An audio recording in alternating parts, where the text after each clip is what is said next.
150 ఏళ్ల క్రితం భారత స్వాతంత్రోద్యమానికి నినాదంగా మారిన వందే మాతరం ఇప్పుడొక 15 ఏళ్ల బాలిక చేతుల్లో కొత్త జీవం పొందుతోంది. దేశభక్తిని నాట్యంగా మార్చి కొత్త తరానికి చేరవేసే ప్రయత్నం చేస్తోంది అక్షరా దేవెల్ల. హైదరాబాద్ రవీంద్ర భారతిలో డిఫరెంట్లీ ఏబుల్డ్ పిల్లలతో ఆమె చేయించిన ప్రదర్శన అందరినీ భావోద్వేగానికి గురిచేసింది. అసలు ఎవరి అక్షర? వందే మాతరం 150 ఉద్యమం ఏంటో చూద్దాం.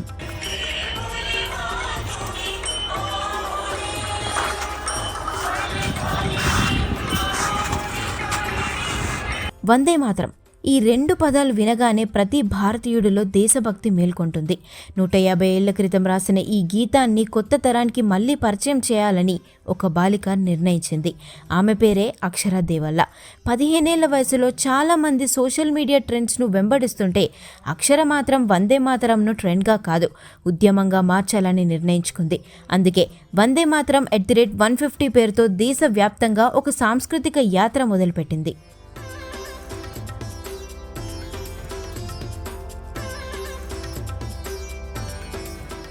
చిన్నతనంలోనే శాస్త్రీయ నృత్యాన్ని అభ్యసించి అందులో ఎన్నో రికార్డులు సృష్టించిన అక్షర వందే మాతర స్ఫూర్తిని జనంలోకి తీసుకెళ్లడానికి తన కలనే ఎంచుకుంది. వందే మాతరంకు 150 ఏళ్లైన సందర్భంగా ఆ గీతం పూర్తి వెర్షన్ను కేంద్ర ప్రభుత్వం అధికారికంగా విడుదల చేసింది. తన నాట్యం ద్వారా దాన్ని జనంలోకి తీసుకెళ్లేందుకు అక్షర ఒక ప్రత్యేక మార్గాన్ని ఎన్నుకుంది. కర్గిల్ మంచు కొండల్లో చెప్పులు లేకుండా వందే మాతరంకు నాట్యం చేసింది. పుల్వామాలో అమర జవాన్లకు నివాళిగా అదే గీతాన్ని ప్రదర్శించింది. ఉగ్రదాడి తర్వాత పర్యాటకులు తగ్గిన పహల్గాంలో భయాన్ని కాదు, భారతాన్ని నమ్మండి అనే సందేశంతో నృత్యం చేసింది.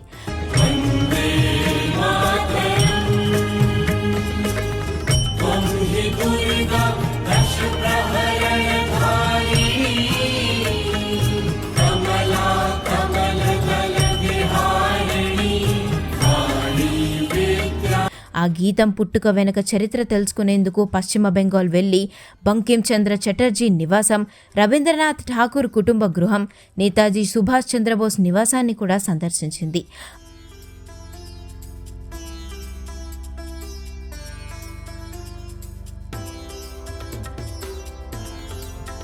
ఆ వందే మాతరం యాత్రలో అద్భుత ఘట్టం రవీంద్ర భారతిలో ఆవిష్కృతమైంది. ఈ పూర్తి వందే మాతరం పాటను ప్రత్యేక అవసరాలున్న పిల్లలకు ఎందుకు చేరవేయాలి అని ఆలోచించిన అక్షర వారికి నృత్యాభినయం నేర్పింది. హైదరాబాద్లోని Devnar foundation, PHIN, Suman autism స్కూళ్లకు వెళ్లి దివ్యాంగ విద్యార్థులకు వందే మాతరం డాన్స్ నేర్పించడంతో అక్షర ఆగిపోలేదు. వారి ప్రదర్శనకు గుర్తింపు రావాలన్న లక్ష్యంతో వారికి ఒక పెద్ద వేదికపై ప్రదర్శన చేసే అవకాశం కల్పించడం కోసం రవీంద్ర భారతి వేదికగా Vande Mataram 150 and inclusive dance tribunal to the nation by Akshara Devella పేరుతో తన సొంత ఖర్చులతో ప్రత్యేక కార్యక్రమాన్ని నిర్వహించింది.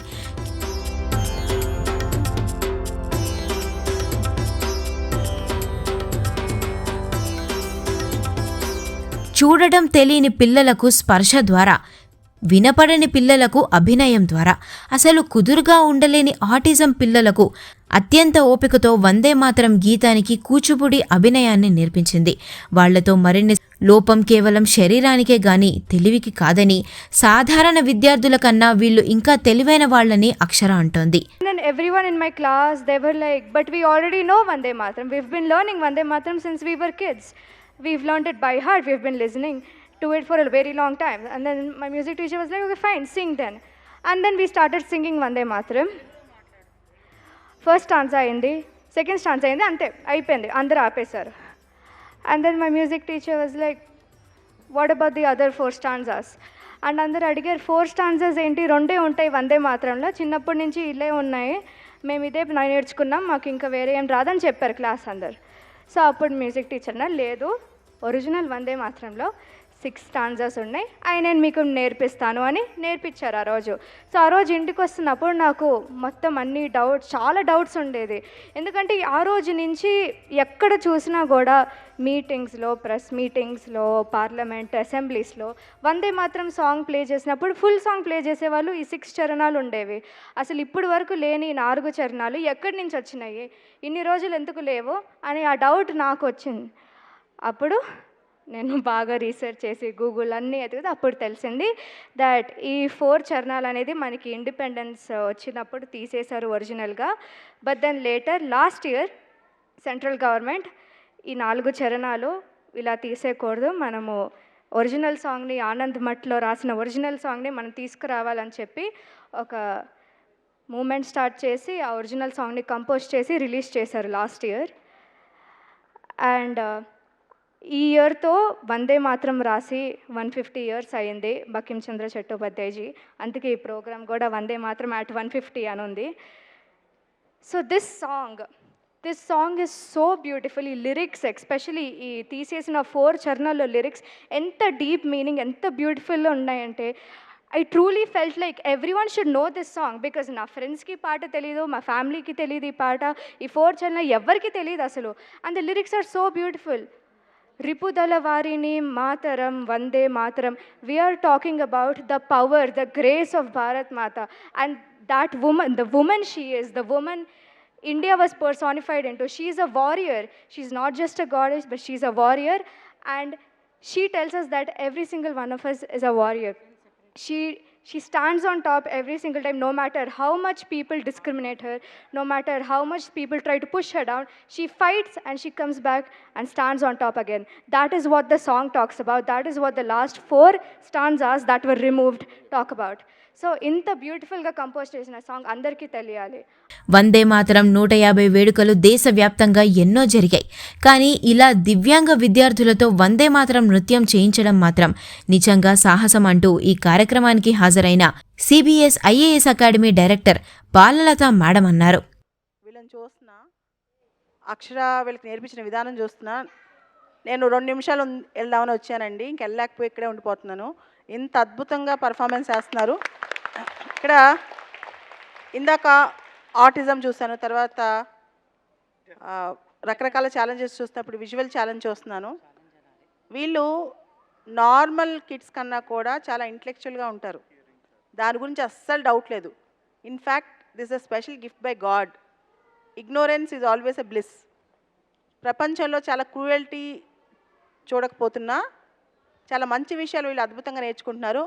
ఈ పాప అక్షర ఇంత అద్భుతంగా వీళ్ళకి నేర్పిస్తున్నారు. దేశభక్తి అంటే కేవలం కాళ్ళు చేతులు ఉన్నవాళ్లే కాదు, దేశభక్తి అనేది మనసులో ఉండాలి, మనసుతో ఉండాలి. వందే మాత్రం 150 ఇయర్స్కి రకరకాల సెలబ్రేషన్స్ దేశం చేసింది, రకరకాల ప్రైవేట్ ఈవెంట్స్ జరిగాయి. కానీ ఈ టైప్ ఆఫ్ ఇంక్లూజివ్ సొసైటీతో, ఇంక్లూజివ్ థీమ్తో వందే మాత్రం సెలబ్రేట్ చేయడం ఇదే ఫస్ట్ టైం. అక్షర, నీకు స్పెషల్ కంగ్రాట్స్. అండ్ ఇలాంటి ప్రోగ్రామ్స్ ఇంకా ముందు ముందు చేయాలని ఇందాక నుంచి వీళ్ళందరి మూమెంట్స్ చూస్తూ ఉన్నాను. ఫర్ ఎగ్జాంపుల్ ఆ ఫ్రంట్ పాప ఉంది కదా, చిన్న పాప, అక్కడ ఈ పాప ఎంత రిథమిక్గా వీళ్ళందరూ ఎంత ప్రాపర్గా చేస్తున్నారంటే అసలు so proud of you. And Devnar foundation నేను విజిట్ చేశాను, సాయిబాబా గౌడ్ గారిది. అక్కడ మనుషులంటే ఇంత అందంగా ఉంటారు, ఇంత మంచి మనసుతో ఉంటారు అనేది తెలిసింది. అలానే సుమన్ ఆటిజం సెంటర్ మేడంని కలవటం కూడా 2వ సారి నేను. ఇలా అందరినీ చూసిన వాళ్ళే నాకు. సో బట్ వీళ్ళందరూ ఒక చోట తీసుకొచ్చి ఇంత చిన్న వయసులో ఇంత ఎఫర్ట్ పెడుతున్నావు. And especially appreciate Akshara. And నీ మంచి మనసు ఇలానే కొనసాగాలి, నీ ఎఫర్ట్స్ ప్రభుత్వం దాకా చేరాలని కోరుకుంటున్నాను. Thank you. మేడం నాకు చిన్న డౌట్ మేడం. ఇలాంటి వీళ్ళకి కూడా గవర్నమెంట్ నుంచి సహకారం అంటుంటారు, కానీ మాకేమేం తెలీదు. ఈ ఐఏఎస్ ఐపీఎస్లకి వీళ్ళు అర్హులా? ఆ విషయం ఒకసారి. ఖచ్చితంగా అండి. నేను చాలామంది ప్రతి ఇయర్ నేను ఒకరిని సెలెక్ట్ చేసుకుని మరీ ప్రతి ఇయర్ ఒకరికి ట్రైనింగ్ ఇచ్చి నా అకాడమీ నుంచి ఒక IAS IPS officer either physically challenged అంటే ఆర్థోపెటిక్ కానీ, విజువల్ ఇంపైర్మెంట్ కానీ, హియరింగ్ ఇంపైర్మెంట్ నుంచి కానీ ఒకళ్ళని ఖచ్చితంగా ప్రతి ఇయర్ నేను స్పెషల్ ట్రైనింగ్ ఇచ్చి సెలెక్ట్ చేస్తున్నామండి. సో దానిలో చాలామంది ప్రతి ఇయర్ సెలెక్ట్ అవుతున్నారు. అండ్ ఇన్ఫ్యాక్ట్ వీళ్ళందరికీ చాలా మంచి అవకాశాలు ఉన్నాయి ప్రభుత్వంలో. అసలు దానిలో అయితే ప్రాబ్లం లేదు. అది తెలియదు చాలామందికి.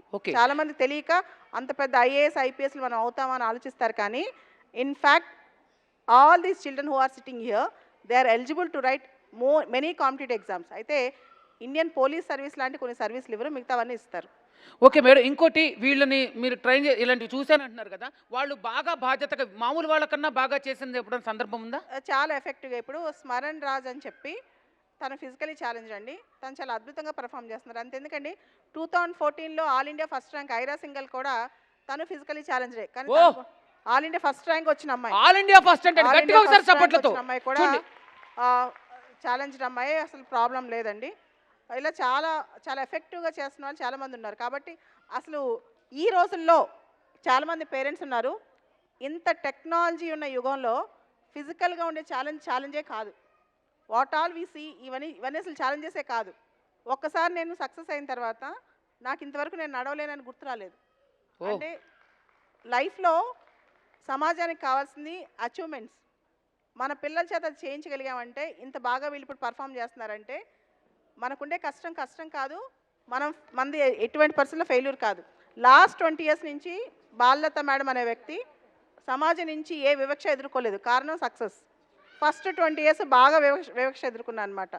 సో ఈ పిల్లల్ని ఇలా తయారు చేసి ఎంపవర్ చేస్తే అక్షర లైఫ్లో వాళ్ళు ఎప్పుడు కూడా మేము ఫిజికల్లీ ఛాలెంజ్గా పుట్టామనేది అస్సలు ఫీల్ అవ్వరు. సో అందరూ సాయిబాబా గౌడ్ గారు కావచ్చు, సుమన్ మేడం కావచ్చు, అందరికీ నేను చెప్పేది ఒకటే, ఎంపవర్ ది చిల్డ్రన్. మామూలు పిల్లల్ని ఎంపవర్ చేయడం అనేది నార్మల్ విషయం, కానీ ఫిజికల్లీ ఛాలెంజ్గా పుట్టిన ఎవరైతే వాళ్ళ అవయవాల లోపాలతో పుట్టిన పిల్లలు ఉన్నారో వాళ్ళని ఎంపవర్ చేస్తే కనుక భూమి మీద వాళ్ళకి ఎదురే ఉండదండి. అండ్ మోస్ట్ ఇంపార్టెంట్ థింగ్, అందరికంటే బెస్ట్ పర్ఫార్మర్స్ వీళ్ళే అవుతారు. ఫర్ ఎగ్జాంపుల్ నా లైఫ్ స్టోరీయే, నేను చాలా ఛాలెంజెస్ ఫేస్ చేశాను చిన్నప్పుడు, కానీ once I entered in to the society with success, నా లైఫే మారిపోయింది. వీళ్ళందరి లైఫ్ కూడా నాకంటే గొప్పగా జీవించాలని, సమాజానికి ఉపయోగపడే వాళ్ళగా జీవించాలని, మేము సమాజానికి బరువు కాదు, సమాజానికి మంచి చేస్తాం, సమాజంలో మమ్మల్ని కూడా ఇంక్లూడ్ చేయడానికి చెప్పే ఒక వోకల్ థీమే, ఒక ట్రిబ్యూటే వందే మాత్రం 150 years అక్షర ఇస్తున్నారు. I'm really proud of you, thank you. 500కు పైగా నాట్య ప్రదర్శనలు, జాతీయ అంతర్జాతీయ రికార్డులు, అనేక పురస్కారాలు, ఇవన్నీ అక్షర సాధించిన విజయాలు. అయితే ఆమె అసలు లక్ష్యం ఒకటే, వందే మాతరంను మరోసారి ప్రతి భారతీయుడి హృదయంలో వినిపించడం. ఒక పాటను కేవలం పాడటం కాదు, ఒక తరం నుండి మరొక తరానికి అందించడం కూడా ఒక బాధ్యతే. ఆ బాధ్యతను తన నాట్యంతో నిర్వర్తిస్తున్న బాలిక అక్షర దేవల్ల. 150 ఏళ్ల వందే మాతరానికి ఆమె అడుగులు మరోసారి జీవం పోస్తున్నాయి.